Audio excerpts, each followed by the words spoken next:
watching Damn Science. In this video, we'll be discussing the 9701 chemistry paper 3, that is practicals paper. In this, we will particularly cover titration, that is redox titration, which is going to include the reaction between potassium manganate, iodide and sodium thiosulfate solutions. We are going to see that how a worksheet with the virtual readings of such a titration can be solved, along with some important examination tips which you should be taking care while writing such a paper. So let's go ahead with one of the question from the past paper which we'll discuss with the virtual readings. So here is one of the past paper question which includes this reaction, and this is a redox titration. So let's go ahead and see what does it tells us about. Here it says that you are to determine the concentration in moles per dm cube of an aqueous sodium thiosulfate solution. To do this, you will first produce iodine solution by reacting aqueous potassium iodide with potassium manganate 7 solution, and in this reaction iodide ions are oxidized to iodine by the manganate ions in acidic solution. So here is that reaction given where the manganate ions, we are reacting potassium manganate with potassium iodide. So manganate and iodide are reacting in presence of an acid, and a redox reaction is occurring where manganese ions are produced and iodine is produced. Now this iodine further is titrated with sodium thiosulfate in presence of a starch indicator. Here you can see there is a starch indicator to produce again the iodide ions, and there will be certain color changes as there are two reactions. You can expect two color changes, yes. And here is the procedure given where FB1 solution is in sodium thiosulfate solution, FB3 is in potassium manganate solution of the concentration 0.0050, FB4 is 0.10 moles per dm cube of potassium iodide, and FB5 is 1 moles per dm cube of sulfuric acid, and starch indicator is used. And here they have given a method also. So let's see what is the method here. First is the dilution. So what we are going to do in the dilution is that fill the burette with FB1. Now FB1 we have already seen it's a potassium manganate solution, and here they have seen a run between 45.50 centimeter cube to 46.50 centimeter cube of FB1 from burette into the 250 centimeter cube graduated volumetric flask labeled FB2. So we are going to take an volumetric flask which should be labeled FB2, and in that flask we are going to pour out a solution of FB1, that is potassium manganate solution, between these two given volumes, that is 45.50 to 46.50. That's our choice. Then make up the solution up to the mark with distilled water. Shake the flask to mix the solution of FB2. So whatever diluted solution of potassium manganate we have prepared is an FB2 solutions which we have prepared from FB1. Okay.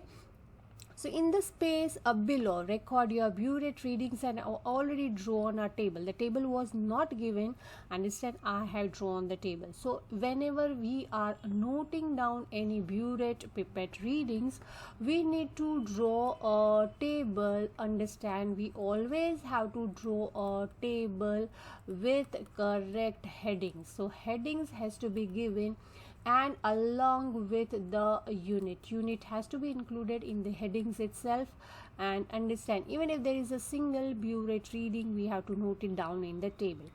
Okay, so if we make a table for burette reading, we have to first note down initial reading in centimeter cube, again final reading in again centimeter cube. That's what we are going to write label in each of the column, and the difference between them is called a titer, again titer in centimeter cube. So suppose I'm giving you a virtual reading here to explain you the calculation. I'll be also explaining you the color change. I'll show you the real pictures.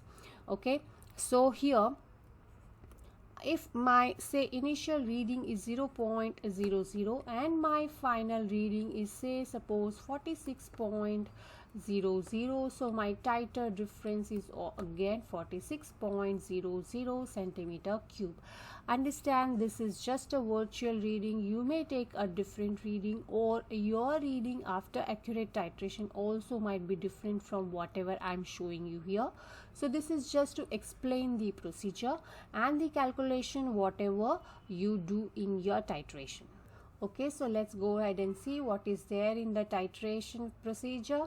Here is a titration procedure. Fine. Fill a second burette with Fb2. Now understand, the second burette is with the KMnO4 diluted solution which we have made. Okay, so fill the second burette with Fb2, the diluted sodium thiosulfate solution. Let me see, it was a sodium thiosulfate solution, Fb1. Oh yes, Fb1 is a sodium thiosulfate solution, not the potassium manganate. Okay, so Fb1 is sodium thiosulfate solution, and the Fb2 which we had prepared is again a diluted sodium thiosulfate solution. Fine.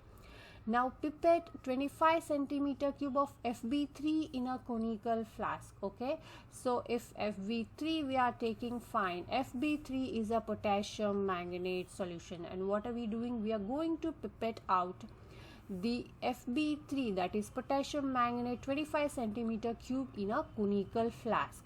Using a 25 centimeter cube measuring cylinder, add 10 centimeter cube of Fb4, and using the same measuring cylinder, add 10 centimeter cube of Fb5. Now understand, Fb4 and Fb5 are potassium iodide and the sulfuric acid solutions. Okay, so along with the potassium manganate, we are adding potassium iodide and sulfuric acid also. Titrate the mixture in the flask with Fb2. Now Fb2 is a sodium thiosulfate solution until the color is pale yellow. Add about 10 drops of starch indicator. A blue-black color should be seen as the starch reacts with the remaining iodine. Now remaining iodine means the iodine which is not reacted with sodium thiosulfate, sorry, potassium manganate. Fine. Continue to add Fb4 until the blue-black color just disappears, leaving a colorless solution. Now if we have a look, starting with the 25 centimeter cube of Fb3 in a conical flask, how is that going to look? Fb3 is a KMnO4 solution. So let me show you that how does it look like when it is taken in the potassium conical flask. The potassium manganate is taken in the conical flask. So this is how it looks. In a conical flask, we have taken a 25 centimeter cube of potassium manganate. The pinkish purplish color is seen in the flask, and then let's see what are we adding next. We are adding Fb4 which is potassium iodide and Fb5 which is sulfuric acid, and then we are titrating it with Fb4 until pale yellow color. So as we know, we have already added potassium iodide and sulfuric acid. So this is how it's going to look like. That is, some brownish color will be seen because of the presence of iodine. And then when you titrate it against the sodium thiosulfate solution to produce pale yellow color, this is how it's going to be seen. So this is how a pale yellow color is seen. And when we add starch indicator into it, this is how it looks, blue-black color. And then when we titrate with the sodium thiosulfate further, it becomes colorless like this. So this is how the color change will be seen. So let's repeat how does it look like. Starting with the potassium manganate 25 centimeter cube, it is purplish pinkish color. Then when we add potassium iodide and sulfuric acid, that is Fb4 and Fb5, it looks something like this with little brownish color. On further titration with sodium thiosulfate, it gives pale yellow color. At this point, we have to add starch indicator which gives us a blue-black color like this. And on further titration with sodium thiosulfate going ahead, the color becomes colorless like this. Till this end point, we have to continue with the titration. Okay, so this is how we are going to perform the titration, and it's written here you should perform a rough titration, and in the space below record your burette reading for this rough titration. So again we have to make a table with the correct heading as the burette readings. So first one will be the initial reading, which has to be in centimeter cube. Again the second is final reading of the burette, again which should be written in centimeter cube, and the difference between the two is called titer, which should be again in the centimeter cube. So suppose if I give again you some virtual reading, say suppose I started initial reading with 0.00 and my final rough titer reading is 26.50, and say titer, obviously this is a difference and it should be again 26.50 centimeter cube. So this is 26.50 centimeter cube. Now note down one point here, that all your burette readings should be up to 2 dp, that is 2 decimal place. Our burette reading or our burette might read up to 1 decimal place only because it has a graduation of 10 between the two big marks, that is 1 centimeter cube. But then our reading always have to be in 2 decimal places. The reason being is that when we take a mean further in the calculation, we use 2 decimal places or 3 significant figures. So all your burette reading, though it is 0 for the second decimal place, you have to mention it. So keep this in mind and always write your burette readings in 2 decimal place. Okay, so further now let's read what is given is carry out as many titrations, accurate titrations as you think necessary to obtain consistent results. Make certain any recorded results show the precision of your practical work. Record in an appropriate form below all your burette readings and the volume of FB2 added in each accurate titration. So that shows that the rough titration, okay, let me tell you, is because to just get an idea that approximately where at what volume we will get our accurate reading. So here we have got an idea that 26 is 0.50 is of rough titer. So approximately between 25 to 27 centimeter cube we might get our accurate titrations. This is just a rough titration. We might get more than this, we might get less than this, a little here and there, but this is just to get an idea. Again, so we have to perform as many readings as possible where our reading difference is not more than say 0.10. That are called concordant readings. Concordant readings are the readings which have only the difference of 0.10 centimeter cube, and we have to perform titrations as many to get minimum of 3 to 4 such readings with this difference. Okay, and here again I have drawn a table with the to note down the titration reading. So here is the serial number that as many titrations we are performing. Again the initial reading has to be noted down, initial reading in centimeter cube. Again next column has to be the final readings in centimeter cube, and the difference between them is titer, that is centimeter cube again. So you can see that I have noted down the units in each and every column. I've seen many people not noting down the units in first the 2 readings, but titer compulsorily you have to note down the unit that in which you are measuring. Okay, so I'm doing the first titration and I'm noting down. Suppose I start with 0.00 and my difference is 26.90.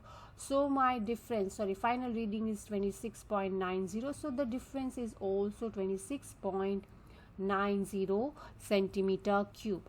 Suppose I give you few more virtual readings with the same. I start with 10.00 and my difference here, final reading is 36.40. 36.40. So the difference will end up with 26.40 centimeter cube. Okay, let's go ahead with the third reading. Again, third reading, suppose the initial reading is 10.00 and the final reading is 37.00, so the difference will be 27.00. Next two more readings I'll give you with again the similar things. So I'm giving you again another reading, 27.00 titer. Next 0.00, say suppose, and again I'm giving you it as 27.10. So the difference again here is 27.10. Now you can see that this reading is a little different than the remaining have a difference of 0.1, say. Okay, so let it, okay, I made a mistake. I'll let it be 26.190 here, and again I make it as 26.90. Suppose these are the readings, I'm getting 26.90 here. Okay, so suppose if I find out this, then these are the four readings which have the difference of only 0.1. So these are the four readings I'll tick. I'm not going to tick this. I'm putting a cross here. You don't need to put a cross, but you don't need to put a tick. I've put a tick for the four readings with a difference of only 0.1. So these are called concordant readings. So minimum of 4 to 5 such readings you should get with the only difference of 0.1, and that are only allowed. So here we have got 4 such readings. Let's go ahead. What is the next question? From your accurate titration results, obtain a suitable value to be used in your calculations. Show clearly how you have obtained this value. Now, what does this mean? This means that you're going to take out the mean of the main readings, concordant readings. So, what are my readings at 26.90, which I'm going to consider. So, here is 26.90, 27.900, 26.90. okay, these are the four readings I was supposed to take. Now if I take the mean, it's like divide by 4. Okay, so what's my mean? My mean is going to be 26.95 centimeter cube, right? So this is the mean of the burette reading of FB3. So the iodine produced by 25 centimeter cube of FB3 required 26.95 centimeter cube of FB2. So FB2 was taken in the burette, and that is the titer reading given by FB2. Okay, so let's see what is the further calculation. Show your working and appropriate significant figures in the final answer to each step of your calculations.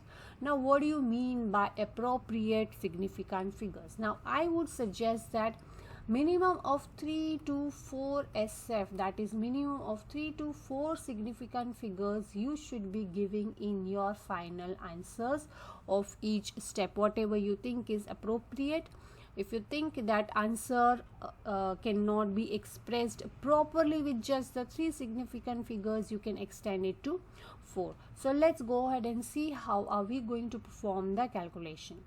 Calculate how many moles of manganate were pipetted in the conical flask. Now, for the pipette, we had used the volume of 25 centimeter cube. Now, if you want to calculate the moles, it has to be concentration into volume. Volume, we know it was 25 centimeter cube. So, to convert it into dm cube, we will multiply it by 10 power minus 3. That is, we have to divide it by 1000. And we have to see the concentration of potassium manganate also in the question. So if we check the concentration of potassium manganate in the question earlier, it is 0.0050. That's what is the concentration of potassium manganate which we have used as the pipette volume. So concentration we'll use as 0.0050 multiplied by the volume, that is 25 centimeter cube of the pipette. So on multiplication of the two values, we get 1.25 into 10 power minus 4 moles of potassium manganate. Okay, the next calculation is calculate how many moles of iodine were produced from the moles of manganate calculated in 1. Now in this equation we can see that the manganate and iodine ratio produced here is 2:5, 2:5 ratio. So if we want to calculate the moles of manganate, we can use this ratio. So 2 of the manganate ions gives 5 moles of iodine.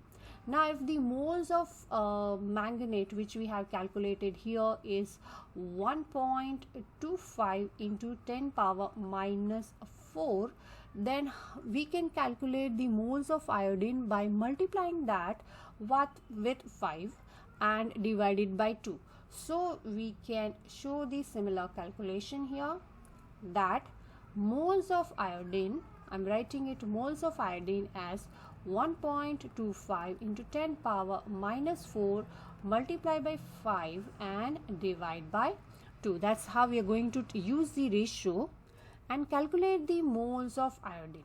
So our answer for this is supposed to be 3.125 into 10 power minus 4. 10 power minus 4 moles of iodine are produced in this reaction. So the third question is calculate how many moles of sodium thiosulfate reacted with iodine in 2. Now in this iodine reacting with the sodium thiosulfate are the same which are produced by the potassium manganate reaction.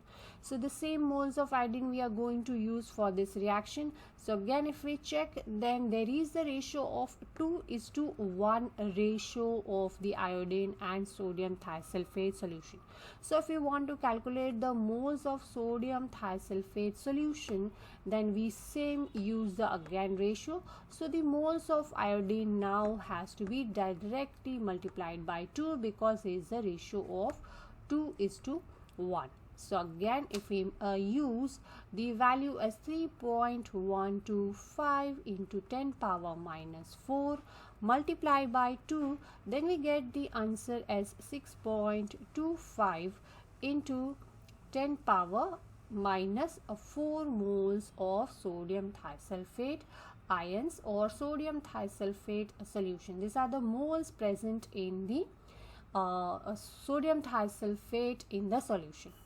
Okay, so fourth part is calculate how many moles of sodium thiosulfate were present in 250 centimeter cube graduated volumetric flask. Now understand that these are the moles of sodium thiosulfate present in the solution which we have used in our titration. Now what have we used in our titration? Now that is the mean titer we have calculated, because the titer volume was the volume of sodium thiosulfate solution. So if you want to calculate the moles, we have to use a similar ratio. So if this many moles are present in 26.95. Now 26.95, again let me remind, that is the mean titer of the sodium thiosulfate solution which we have got from the titration. Now that volume have got the moles 6.25 into 10 power minus 4 moles, right? So this is the volume. So in 250 centimeter cube, how many moles of sodium thiosulfate are present? So this is how we are going to calculate the moles of sodium thiosulfate in 225 centimeter cube, 250 centimeter cube. So then we multiply 6.25 into 10 power minus 4 multiply by 250 and then divide it by 26.95. Now you again have to use your own titer reading. If you perform the practical, your titer reading might be different than mine, because this is just a virtual reading I'm giving you. So you can use your own titer reading to calculate your further calculations here. So with my reading I should get 5.797 into 10 power minus 3. Now you can see here I have used 4 significant figures rather than 3 here, because then the decimal places 3 I have used, which was necessary as my values was 7.97, which was little big, a little difficult to adjust in the 3 significant figures. It would be inappropriate if I round it up somewhere, right? So it's appropriate to use 4 significant figures here.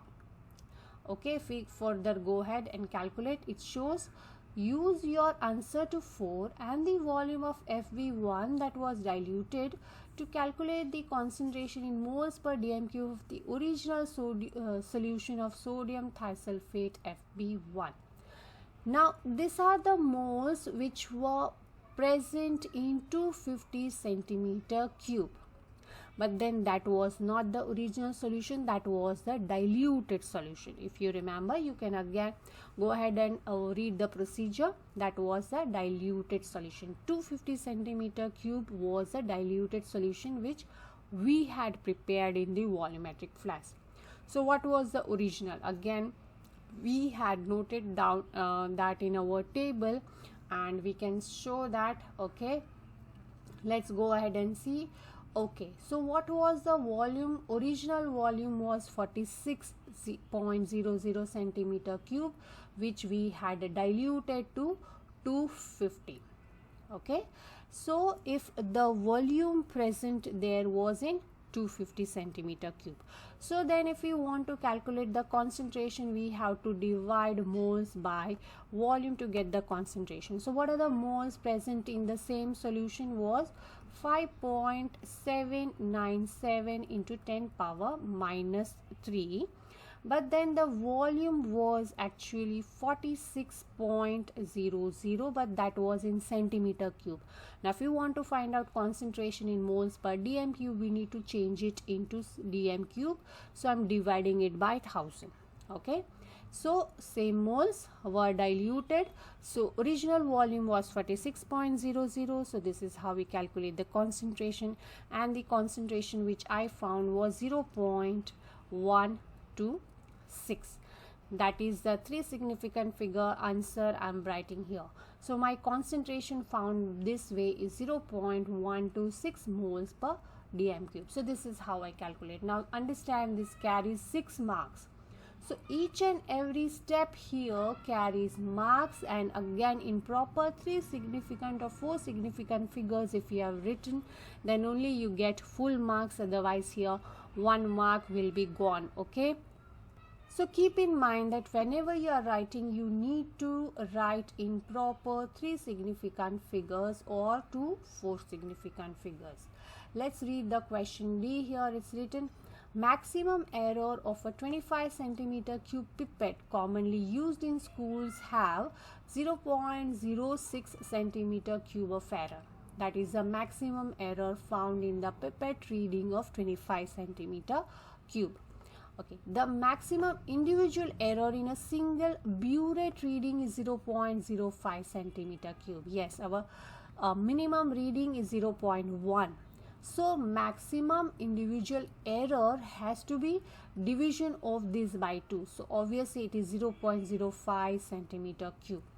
Now calculate each of the following. So what do we have to calculate? The maximum percentage error in the volume of FB3 pipetted in conical flask.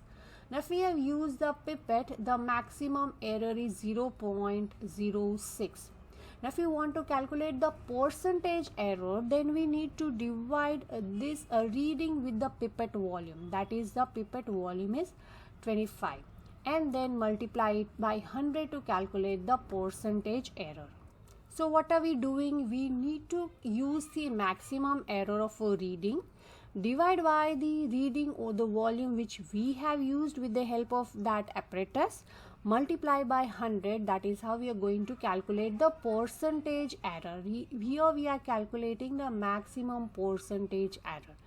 So pipette have a maximum error of 0.06 and the volume used from pipette is 25 centimeter cube. So we have divided it by 25, multiply by 100 to calculate the percentage, and so our maximum percentage error is 0.24. So here we are showing the calculation. Remember, we need to show this calculation to get the full marks. Okay, the next part is maximum error in the calculated reading of titer calculated in B. Okay, so we have already knowing that the titer is the burette reading, and it's written that the maximum error of a burette is 0.05. But as we have used the burette reading twice, why? Initial and final, we have read the burette reading twice for one titer. For one particular titer, I'm repeating, why should we multiply this maximum error by 2? Because we read the burette twice, that is initial reading and the final reading. We using the burette reading twice to get one titer, right? So we need to multiply the maximum error by 2. Now we are going to divide it by the burette reading which we have used for our calculation. So what was that? That was 26.95, and then to calculate the percentage we'll multiply it by 100. So this is how we get the maximum percentage error of the titer volume, and so our percentage is 0.37%. Okay, so here our question ends. So in this, along with the titration, along with the redox calculation, and along with the color change, what else have you learned is the exam tips. What I have kept on giving throughout is that you should be using minimum of 3 to 4 significant figures in your answers. You need to note down the burette reading in a table form along with the headings, proper headings, and the unit which we are using. Again, I also told you that in the burette reading you should be using 2 decimal place reading, that is suppose 10.00 centimeter cube. So 2 decimal places has to be used. And then also we learned that how to calculate the maximum percentage error for any apparatus.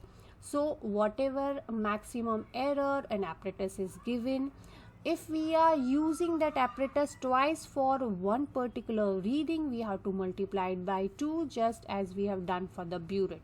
But for pipette we didn't multiply it by 2. Why? Because we read the pipette only once at the mark which is drawn for 25 centimeter cube. We don't take initial and final reading of the pipette, so we don't multiply the maximum error by 2. But for burette we use it twice, so we multiply the maximum error by 2, then divide it by the reading which we have used, multiply by 100 to calculate the percentage error. So these are the exam tips I have given you for the titration calculation to be done for paper 3 questions. I hope everything is very clear.